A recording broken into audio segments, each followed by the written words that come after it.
आज हम BA part first में रघुवंश महाकाव्यम जो कि महाकवि कालिदास के द्वारा रचित है, हमारे पाठ्यक्रम में द्वितीय सर्ग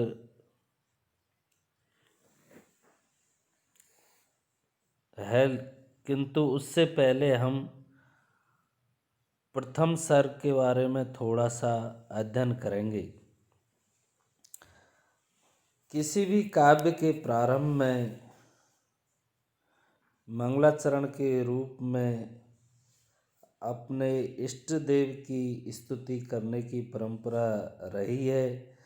इसी का निर्वाह करते हुए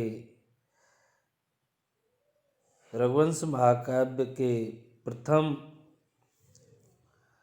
सर्ग में प्रथम श्लोक में महाकवि कालिदास के द्वारा शिव और पार्वती की वंदना की गई है। वागर्थाविव संपृक्तौ वागर्थ प्रतिपत्तये जगतः पितरौ वंदे पार्वती परमेश्वरौ।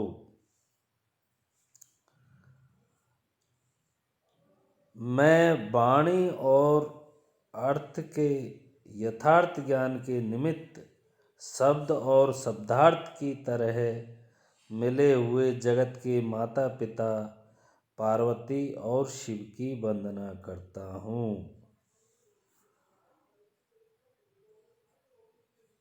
तो यहाँ मंगलाचरण के रूप में महाकवि कालिदास के द्वारा जिस प्रकार से शब्द और अर्थ मिले हुए हैं, उसी प्रकार से जगत के माता पिता पार्वती और शिव की वंदना की गई है। रघुवंश का शब्दार्थ है रघूणाम वंशो वर्णते यस्मिन् तत्काव्यम, अर्थात रघु के वंश के राजाओं का वर्णन जिस काव्य में किया हो। कालिदास के इस काव्य में दाशरथी राम के पूर्वजों तथा वंशजों अर्थात राजा दिलीप से अग्निवर्ण तक का विवरण विद्यमान है। इस प्रकार से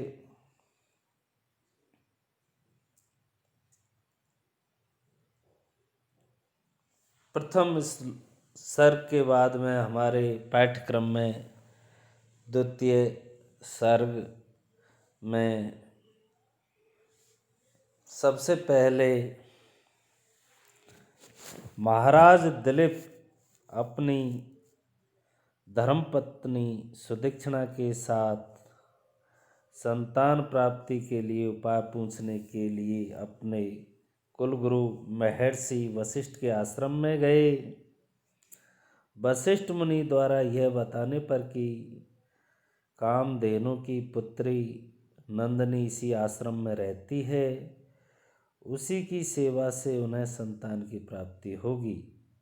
उन्होंने उस रात्रि को वशिष्ठ मुनि के ही आश्रम में व्यतीत किया और प्रातः काल वे सुदक्षिणा द्वारा अर्चित नंदिनी को वन में चराने के लिए ले गए।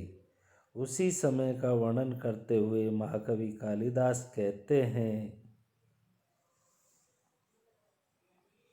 अथ प्रजानामधिपः प्रभाते जाया प्रतिग्राहित गंधमाल्यां वनाय पीत प्रतिबद्धवत्सां यशो धनो धनुर्मृषे मुमोचः।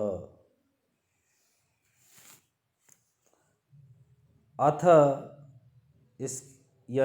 इसके बाद अर्थात रात्रि बीत जाने के बाद यशोधनः कीर्तिमान यशस्वी प्रजानाम अधिपः प्रजाओं के स्वामी संरक्षक अर्थात दिलीप ने राजा दिलीप ने जाया प्रतिग्राहित गंधमाल्याम, जाया अर्थात धर्म पत्नी सुदक्षिणा के द्वारा जिसे गंध सुगंधित पदार्थ और माला पुष्पमालाएं स्वीकार कराए गए हैं। अर्थात सुदक्षिणा ने जिस गाय को सुगंधित पदार्थ, चंदन आदि तथा पुष्प मालाएं अर्पित की थी, पीत प्रतिबद्धवत्साम, दूध पीने के बाद जिसका बछड़ा बांध दिया गया था, ऋषि मुनि वशिष्ठ की धेनु गाय को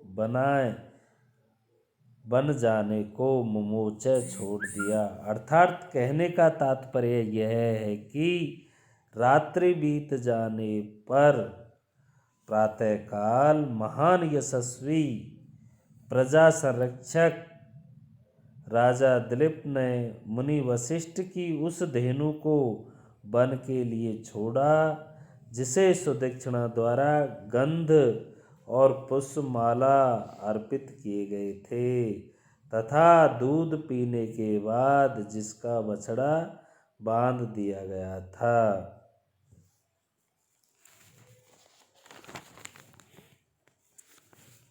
प्रस्तुत श्लोक में इंद्रवज्रा तथा उपेंद्रवज्रा नामक छंदों के मेल से बनने वाला छंद उपजाति छंद का प्रयोग हुआ है। इसके बाद दूसरे श्लोक में हम पढ़ेंगे, जब नंदिनी वन को चलने लगी तो सुदक्षिणा भी उसके पीछे पीछे कुछ दूरी तक गई। इसी का वर्णन कवि ने इस श्लोक में किया गया है। तस्या खुरन्यास पवित्र पांसुम पांसुलानाम धुरी कीर्तनिया मार्ग मनुष्येश्वर धर्मपत्नी श्रुतेरिवार्थम स्मृतिरनुगच्छत। अपांसुलानाम अर्थात दोष रहित अर्थात पतिव्रताओं के, धुरी अग्रणी, कीर्तनिया परिगणनीय अर्थात प्रशंसनीय, मनुष्येश्वर धर्मपत्नी मनुष्यों के ईश्वर अर्थात स्वामी राजा दिलीप की धर्मपत्नी सुदक्षिणा, खुरन्यास पवित्र पांसु खुरों के रखने से जिस मार्ग की धूलि पवित्र हो गई है, तस्याः मार्गम उस नंदिनी के मार्ग पर स्मृति धर्मशास्त्र श्रुते वेद के अनुगच्छत पीछे पीछे गई। अर्थात कहने का तात्पर्य यह है कि पतिव्रताओं में अग्रणी, प्रशंसनीय, जनेश्वर राजा की धर्मपत्नी, खुरों के रखने से जिसकी धूलि पवित्र हो गई है, ऐसे उस नंदिनी के मार्ग पर उसी प्रकार पीछे पीछे गई जिस प्रकार स्मृतियाँ वेदार्थ का अनुसरण करती है। इसमें प्रस्तुत श्लोक में उपमा अलंकार का प्रयोग हुआ है। पांसुम पांसुलानाम पद में विरोध आभास ध्वनित होता है और इसमें उपजाति छंद है जो कि इंद्रवज्रा और उपेंद्रवज्रा के दोनों को मिला करके बनता है, तो इसमें उपजाति छंद का प्रयोग हुआ है। इसके बाद में तीसरे श्लोक में बताया गया है कि मार्ग में नंदिनी का अनुसरण करने वाली सुदक्षिणा को राजा ने लौटा दिया और स्वयं उसकी सेवा में तत्पर हो गए।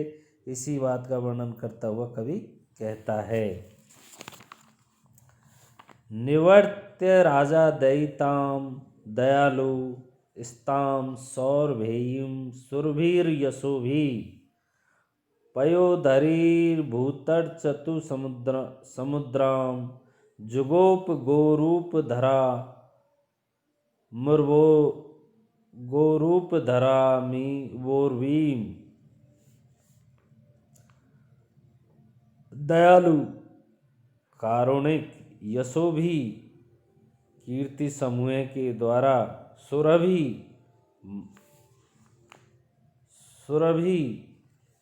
मनोज्ञ दयिताम प्रिय भार्या सुदक्षिणा को निवर्त लौटाकर ताम उस सौरभेयीम सुरभि कामधेनु की पुत्री नंदिनी गाय को पयोधरी भूत चतुह समुद्राम 4 समुद्र जिसके स्तन थन हो गए हैं ऐसी गोरूप धराम उर्वी में गोरूप धारणी पृथ्वी के समान अथवा जिसके दूध से 4 समुद्र तिरस्कृत हो गए हैं ऐसी नंदिनी गाय की जुगोप रक्षा की। अर्थात कहने का तात्पर्य यह है कि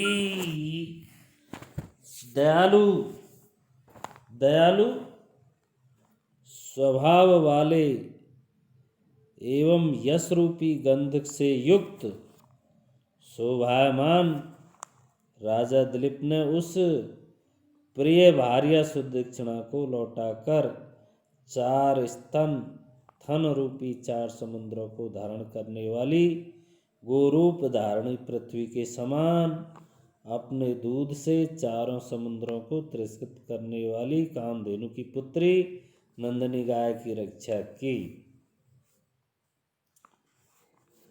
प्रस्तुत श्लोक में उपजाति छंद तथा उत्प्रेक्षा अलंकार का प्रयोग हुआ है तथा पयोधरी भूत चतु समुद्रां पद पर श्लेष अलंकार का प्रयोग दर्शनीय है।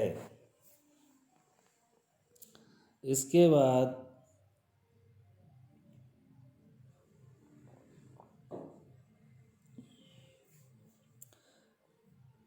चौथे श्लोक में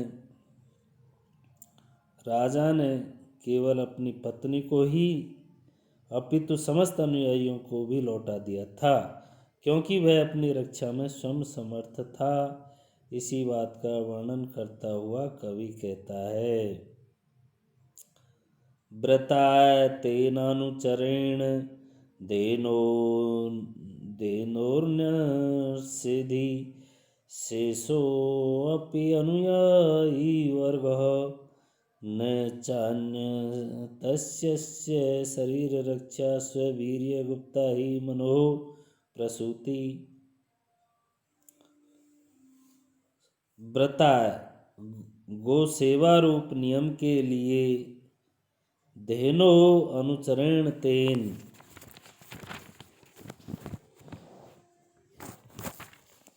नंदिनी के सेवक उस राजा दिलीप द्वारा शेष अपि बचा हुआ भी अनुयायी वर्ग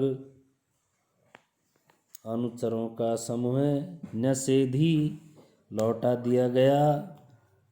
तस्य शरीर रक्षा उस दिलीप के शरीर की रक्षा अन्य किसी दूसरे से नहीं हो सकती ही क्योंकि मनु प्रसूति मनु की संतान अर्थात मानव स्ववीर्य गुप्ता अपने ही पराक्रम से रक्षित होती है।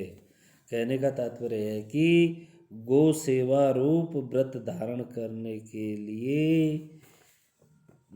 धेनु नंदिनी के सेवक उस राजा दिलीप ने शेष अनुचरों का समूह भी लौटा दिया।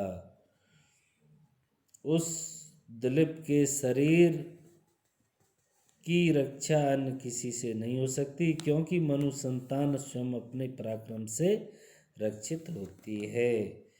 प्रस्तुत श्लोक में उपजाति छंद तथा अर्थांतर न्यास अलंकार का प्रयोग हुआ है।